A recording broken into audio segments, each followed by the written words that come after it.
हर हर महादेव दोस्तों। मैं हूँ अर्चना तिवारी। स्वागत है हमारे चैनल ज्ञान की बात विद अर्चना चिंतामणि में। आप सभी लोगों का कैसे हैं आप लोग, ये बताने के लिए कमेंट बॉक्स में हर हर महादेव जरूर लिखिए।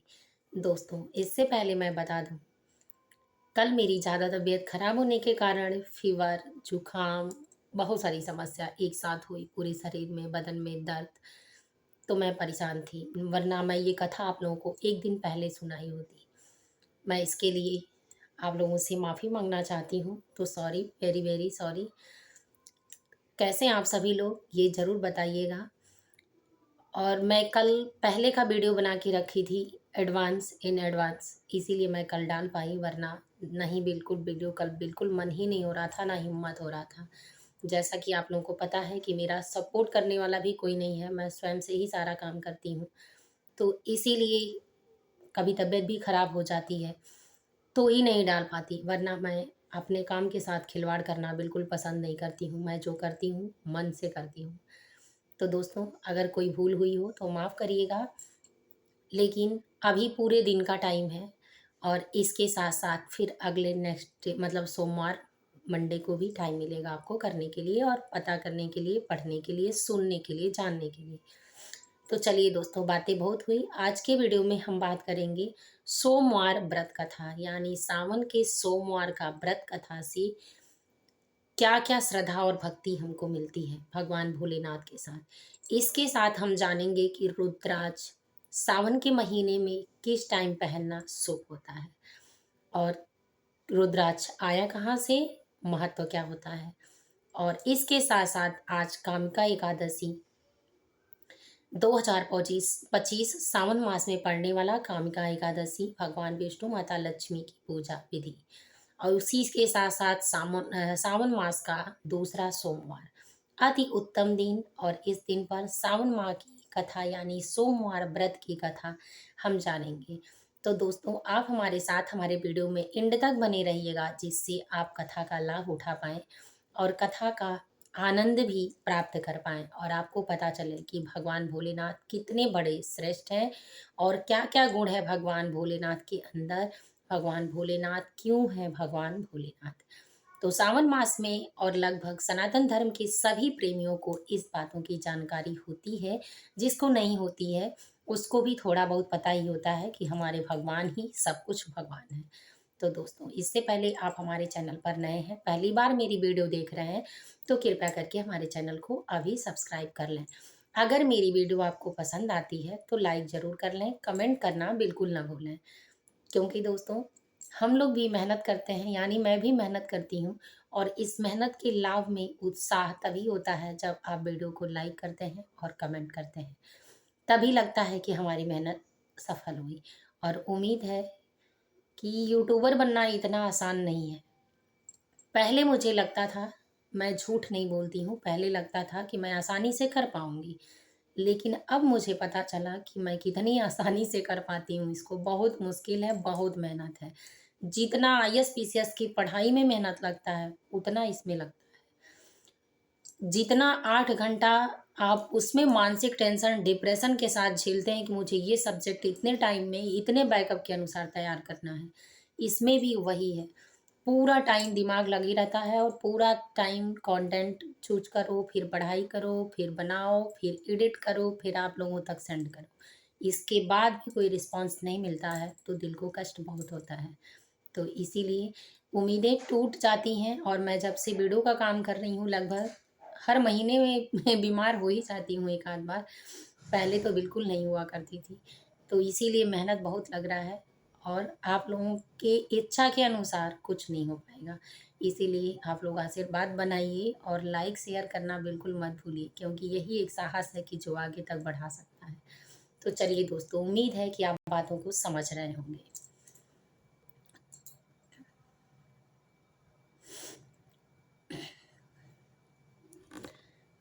वीडियो बनाते समय किसी का फ़ोन आ जाता है, बहुत दिक्कत होती है। लेकिन दोस्तों, 2 मिनट के लिए होल्ड करके।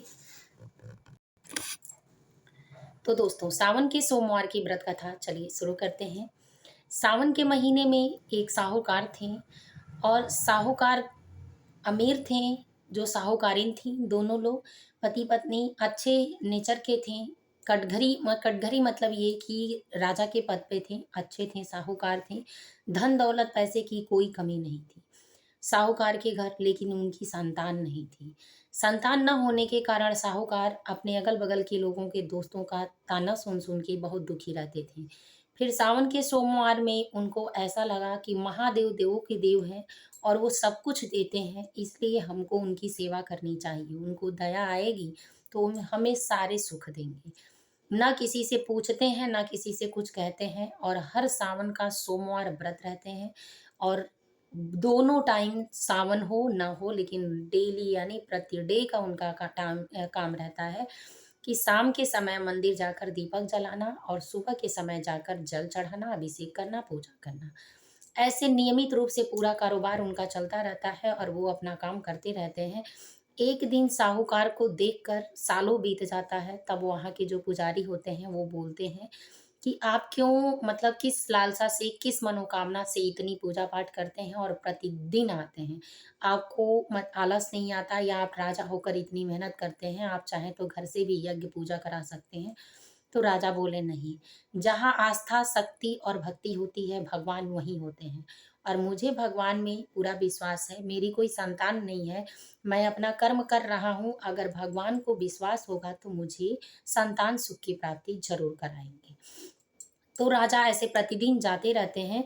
ये बात पुजारी और राजा की सुनकर माता पार्वती और भगवान भोलेनाथ मुस्कुराते हैं। तो माता पार्वती भगवान भोलेनाथ से कहती हैं कि स्वामी, इतने दिनों से ये भक्त आपकी सेवा कर रहा है, आप इसकी मनोकामनाओं को क्यों नहीं पूरा कर रहे हैं? तो भगवान भोलेनाथ बड़े दुखी मन से कहते हैं कि मैं ज़रूर कर देता, लेकिन इनके भाग्य में पिछले कुछ पुनर्जन्म का कर्तव्य ऐसा रहा है, कर्म रहा है कि इनके भाग्य में संतान सुख की प्राप्ति नहीं है, तो मैं इनको संतान नहीं दे पाऊँगा। तो माता पार्वती बड़े करुणा भाव से, दुखी भाव से भगवान भोलेनाथ को मनाती हैं। माँ तो माँ होती है, तो मनाती हैं और कहती हैं कि भगवान इतने दिन से तपस्या कर रहा है, अगर इसके तपस्या में शक्ति, भक्ति और आस्था, श्रद्धा है, तो उस भक्ति का फल इनको दे दीजिए और पुत्र दे दीजिए मेरे कहने से।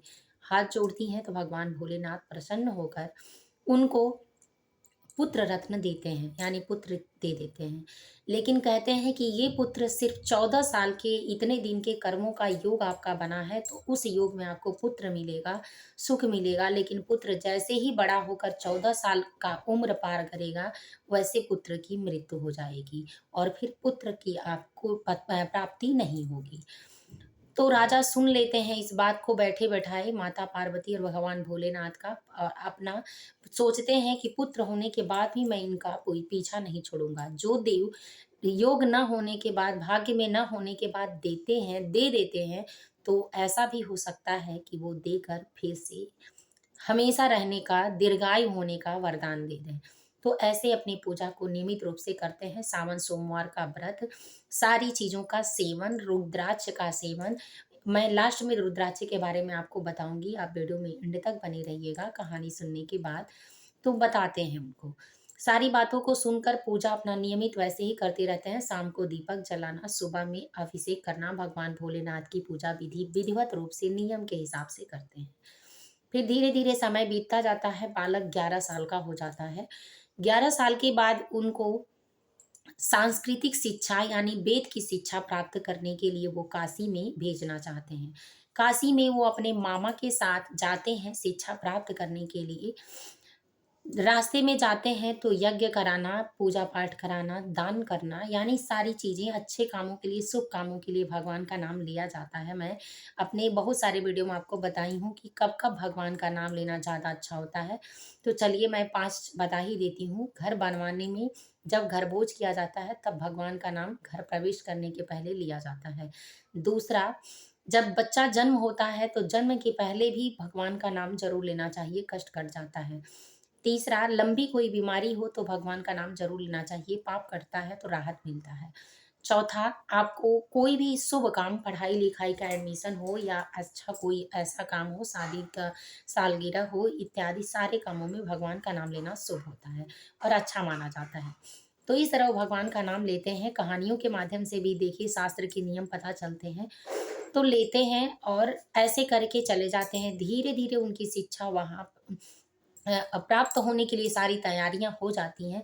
तब तक अभी पहुंचने से पहले ही रास्ते में एक वर और वधू की, जहां वो लोग ठहरते हैं रात में, वहां शादी होती रहती है।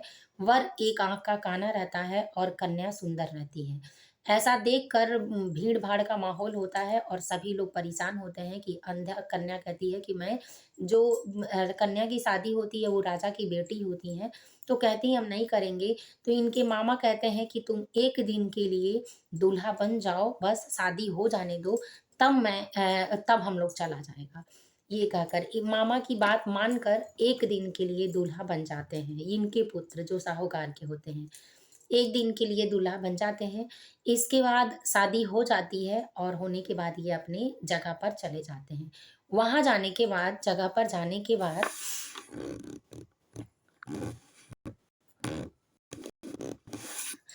एक वहाँ जगह पर जाने के बाद बताते हैं, शादी फिक्स हो ही गई रहती है। जब जगह पर पहुँचते हैं तब जाके इनको भी टेंशन होता है कि हमने शादी करके छोड़ दिया है।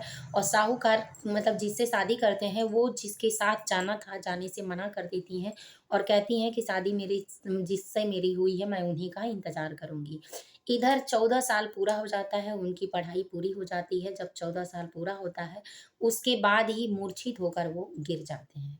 गिरते हैं, अचानक उनको दर्द होता है, गिर जाते हैं और उनकी मृत्यु हो जाती है। उनके मामा कराह-कराह कर रोने लगते हैं।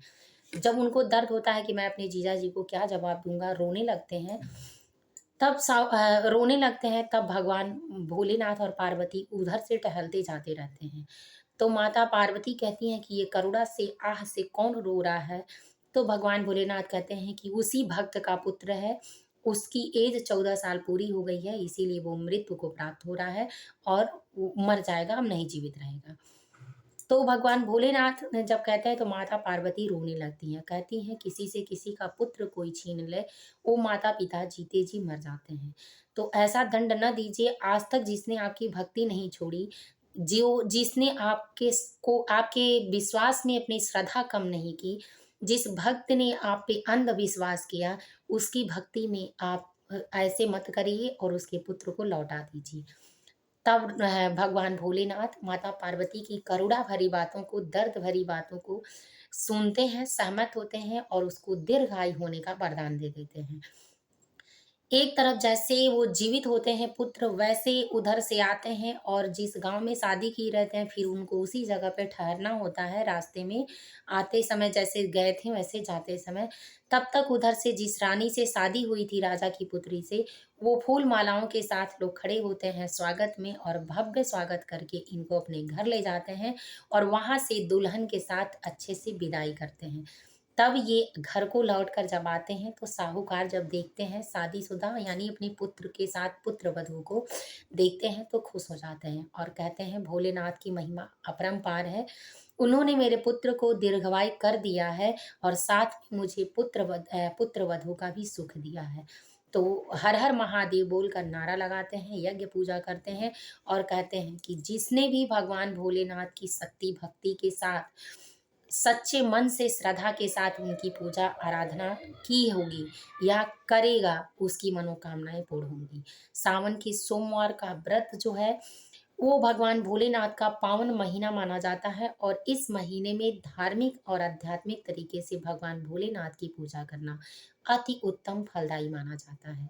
और उसमें भी अगर एकादशी का व्रत, सोमवार का व्रत एक दिन पड़ा है, तो कामिका एकादशी का अति उत्तम योग भी है, दोनों लोगों का लक्ष्मी प्राप्ति का योग भी और सौभाग्य प्राप्ति का योग भी। तो दोस्तों कथा कैसी लगी ज़रूर बताइएगा। इसके साथ जानते हैं रुद्राभिषेक पहनना कब अच्छा माना जाता है। तो रुद्राभिषेक सावन के महीने में पहनना ज़्यादा अच्छा माना जाता है। इसके साथ अगर सावन के महीने में आप सुबह के समय ब्रह्म मुहूर्त में लाल कपड़े में रखकर गंगा जल और दूध से स्नान कराकर अपनी राशि के अनुसार रुद्राक्ष पहनते हैं तो शनि की साढ़े साती में लाभ मिलता है, हनुमान जी की कृपा प्राप्त होती है। इसके साथ नजर दोष और किया कराया आपके ऊपर होता है वो कट जाता है, भगवान भोलेनाथ की अति कृपा प्राप्त होती है। अब दोस्तों जानते हैं रुद्राक्ष का महत्व यानी कब कैसे रुद्राक्ष आया। तो 10 साल की कठिन तपस्या के बाद भगवान भोलेनाथ की आँखों में आँसू आया और वो आँसू जब भगवान भोलेनाथ ने अपनी आँखें खोली, बाहर के दृश्य को देखने के लिए, दुनिया को देखने के लिए, तो उनकी आँखों से आँसू गिरा। जो आँसू का बूँद गिरा, इतना प्रभावशाली था कि उससे रुद्राक्ष का पेड़ उपज गया और वो रुद्राक्ष भगवान भोलेनाथ का प्रतीक माना जाता है, यानी उनका वास माना जाता है और कहा जाता है कि रुद्राक्ष के पेड़ से रुद्राक्ष जो निकलता है, अपनी राशि के अनुसार धारण करने से कितना भार धार्मिक महत्व होता है, ये मेरे वीडियो के माध्यम से आपको अलग भी वीडियो एक मैं बना के रखी हूँ, उसमें डाली हूँ लॉन्ग वीडियो में, तो आप देख सकते हैं चेकआउट करके कि वीडियो में कि रुद्राक्ष का क्या महत्व होता है, कब पहनना चाहिए, क्या नियम है, कैसे क्या करें, क्या नहीं करें, तो सारी बातों को आपको पता चलेगा। तो दोस्तों, भगवान भोलेनाथ की कृपा असीम कृपा है, महान कृपा है और ये महीना छूट ना जाए और आपको किसी भी तरीके से कष्ट ना हो पूरे साल, इसके लिए भगवान भोलेनाथ की कृपा ज़रूर प्राप्त करें। तो उम्मीद है कि वीडियो आपको पसंद आया होगा, पसंद आया हो तो लाइक ज़रूर कर लें, चैनल को सब्सक्राइब कर लें। फिर मिलूँगी एक नए वीडियो में नए ज्ञान के साथ, तब तक वीडियो यहीं एंड करती हूँ। हर हर महादेव, भगवान भोलेनाथ आप सभी के घरों में अपनी कृपा बनाए रखें, आपका परिवार हमेशा स्वस्थ, मस्त, संपन्न रहे।